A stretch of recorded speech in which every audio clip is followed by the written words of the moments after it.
have, I guess, some of the last minute prep done for it for SEMA, which involves a completely new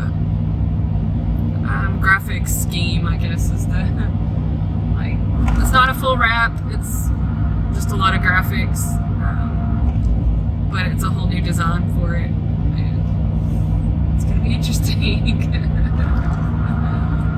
Talk about it.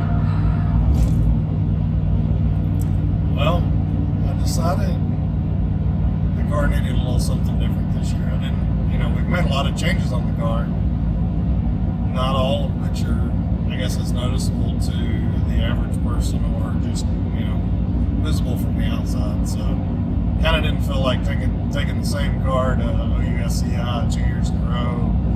I don't know, it just didn't feel right. I wanted it to look different. So,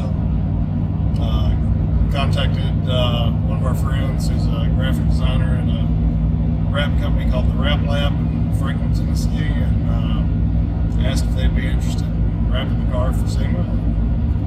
So sure enough, she came up with a design I'm pretty happy with, pretty excited for it. It complements the car well, and we'll see, I guess in about a day and a half, 2 days, how it looks.